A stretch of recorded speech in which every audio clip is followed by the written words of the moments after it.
वज़ीर आज़म शहबाज शरीफ सिंधु दरिया में केनाल कढण बाबति सिंध जे ख़दशनि जो नोटिस वरितो।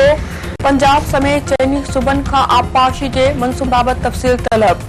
रिथाबंदी वारी वज़ारत मनसूबनि जे तफ़सीलनि जे लाइ चइनी सूबनि ख़त लिखी छॾियो। 2029 ताईं मुकमल थींदड़ मेगा सेक्टर मनसूबनि बाबति रिपोर्ट तलब। वफ़ाक़ी सरकार मनसूबनि जा तफ़सील ॾिसी सूबनि खे फंड जारी कंदी।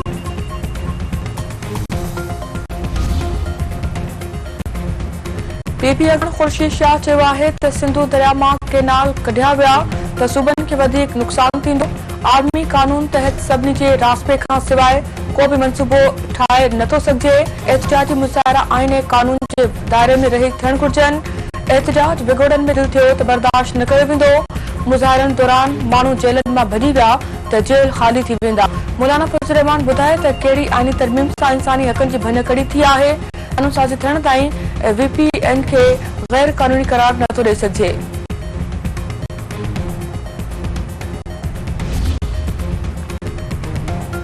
सिंधु दरिया मां केनाल कढण ख़िलाफ़ कंडियारे में जस्कम जी जागरता रैली ऐं धरणो। डॉक्टर नियाज़ कालानी जो चवणु आहे त पाणी ते सिंध सां मुसलसल नाइंसाफ़ियूं थी रहियूं आहिनि। सिंधु दरिया ते डैम दावत कंहिं बि सूरत में क़बूल न कई वेंदी।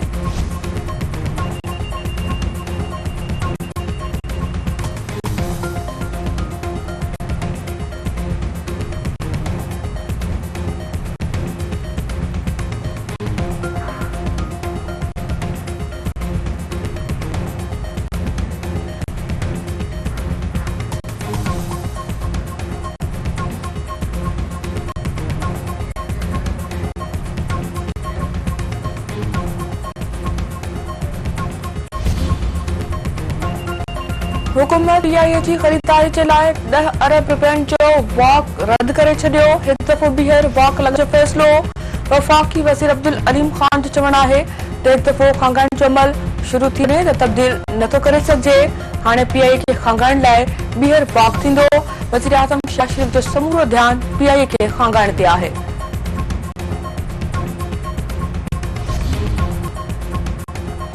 आईनी बेंच तरफ़ां 50% खां वधीक वोट हासिल कंदड़ उम्मीदवारनि खे कामयाब करार ॾियण जी दरख़्वास्त रद्द। सुप्रीम कोर्ट रिमार्क्स ईंदे चयो आहे त कहिड़ी आईनी शिक तहत उम्मीदवारनि खे 50% वोट खणणु लाज़मी करार ॾिनो वञे। इलेक्शन में वोटनि जी बुनियाद ते कामयाब उम्मीदवारनि जो फ़ैसिलो थींदो आहे। जेकॾहिं को नओं कानून ठाहिणो आहे त सुप्रीम कोर्ट खे बि इख़्तियार न आहिनि। समूरनि माण्हुनि खे वोट कास्ट करण जो हक़ हासिल आहे। पोलिंग वारे ॾींहुं माण्हू TV ॾिसनि था, वोट ॾियण नथा वञनि। वोट कास्ट न करणु वोटरनि जी कमज़ोरी आहे।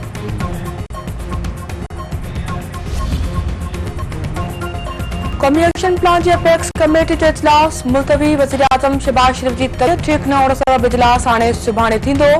Army chief general Asim Munir ऐं DG ISI इजलास में शिरकत कंदा। दहशतगर्दी जे वधंदड़ वाक़िअनि ऐं क़ौमी एक्शन प्लान ते अमल बाबति गौर वीचार कयो वेंदो।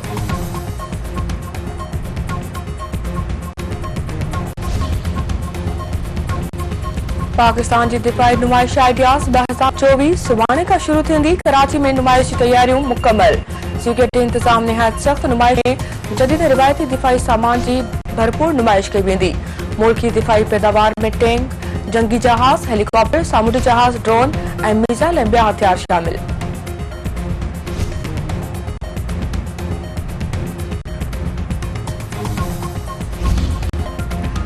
सिंध TV नेटवर्क जे सॾ ते 1 डिसंबर ते मज़हबी भाईचारो असांजी सकाफ़त सिंधु दरिया असांजी मईशत जे सिरे हेठि ऐलाने सकाफ़त ॾियारो वेझो ईंदी तैयारियूं तेज़। उॾेरेलाल जी दरगाह केसर घोट ते ढगनि जी रोड। सिंध जे मुख़्तलिफ़ शहरनि मां शौक़ीननि जी शिरकत। ब्रियाले जे उस्तादनि ऐं शागिर्दनि तरफ़ां सिंध TV नेटवर्क सां सकाफ़ती ढाड़ो मल्हाइण जो ऐलान। गंबच ख़ानगी स्कूल में सकाफ़ती तक़रीब टेबलोस पेश।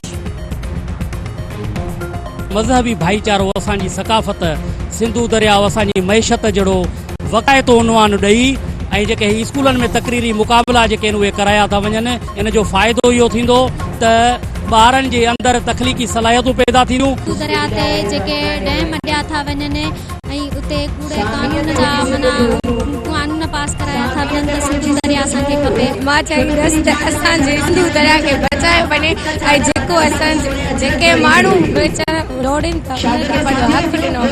इन वक़्तु वाक़ई सिंधु जो जेको धाड़ो आहे उनखे असां हिन प्लेटफॉर्म तां मुक़ररु रद्द कयूं। असांजो मेन मक़सदु इहो आहे त असांजी नई नस्ल ताईं इहो मैसेज पुॼायूं त पुराणी असांजी सिंध मलिर एक्सप्रेस वे जो रूट क्लियर कराइण दौरान पुलिस ऐं ॻोठाणा आम्हूं साम्हूं। ॻोठाणनि जो एहतिजाजी मुज़ाहिरो क़ौमी शाहराह ते धरणो ट्रैफ़िक मुअतल। ॻोठाणनि जे मुसामतनि ते पुलिस ऑपरेशन रोके छॾियो। इलाइक़े वासियुनि खे 5 ॾींहनि जो अल्टीमेटम।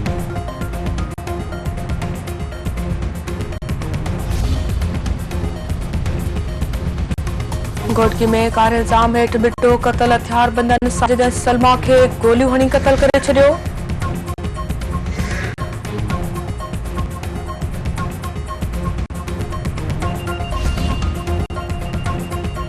तंगवाणी वेझो तोलियाणी ऐं मलिक बिरादरी में तकरार तां बडड़ा क़तल हथियार बंदन गोलियूं हणी जावेद मलिक ऐं बाबन मलिक खे क़तल करे छॾियो। इलाइक़े में डहकाव।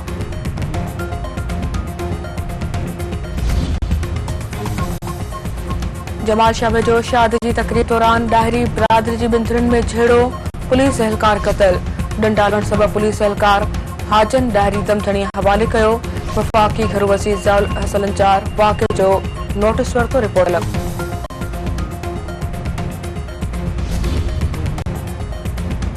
नए तेरे वेझो मदिल वासी नौजवान बेदर्दी सां क़तल। पुरसार नमूने गुम थियल नौजवान सरमद शेख जो लाश हथ अचण ते घर में सोग।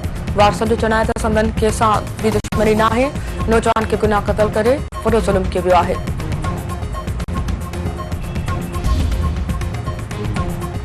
कंदरकोट में 2 ॼणनि जे कातिलनि जी गिरफ़्तारी जे लाइ वारसनि जो एहतिजाजी मुज़ाहिरो। लाश एसएसपी ऑफिस अञां रखी धरणो। वारसनि जो चवणु आहे त जावेद मलिक ऐं बाबुल मलिक जो क़तल खुलियल दहशतगर्दी आहे। पुलिस जवाबदारनि खे गिरफ़्तार न करे रही आहे।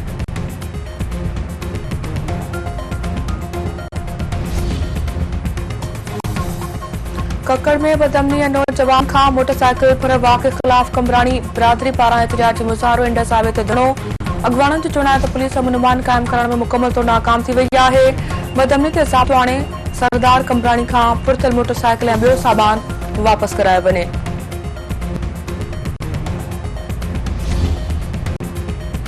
मलिर इलाइक़े शाह लतीफ़ टाउन पुलिस जी कार्रवाई। रक्षा टोले जे सरबराह समेत 4 घुरियल जवाबदार गिरफ़्तार।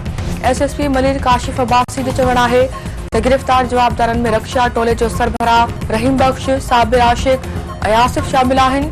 गिरफ़्तार जवाबदारनि ख़िलाफ़ केस दाख़िल करे वधीक जांच शुरू करे छॾी आहे।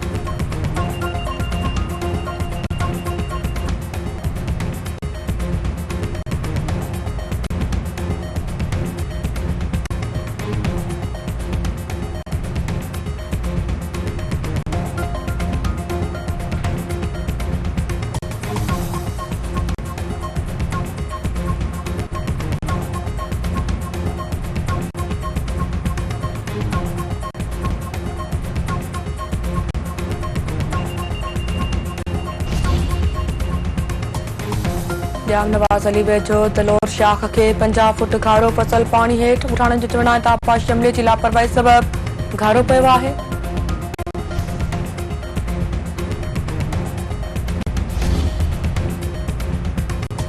अॻूणो क्रिकेटर आकिब जावेद क़ौमी वनडे क्रिकेट टीम जो हेड कोच मुक़ररु। आकिब जावेद ज़िम्बाब्वे जे दौरे दौरान टीम जी कोचिंग कंदो।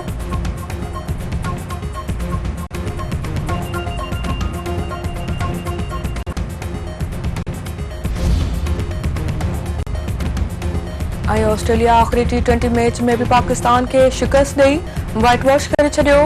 आख़िरी मैच में भी पाकिस्तानी बैटिंग मुकम्मल तौर नाकाम। समूरी टीम रुगो 117 रन्सुनि ते ढेर। कैंगरूस टारगेट रुगो 2 विकेटूं विञाए हासिल करे वरितियूं।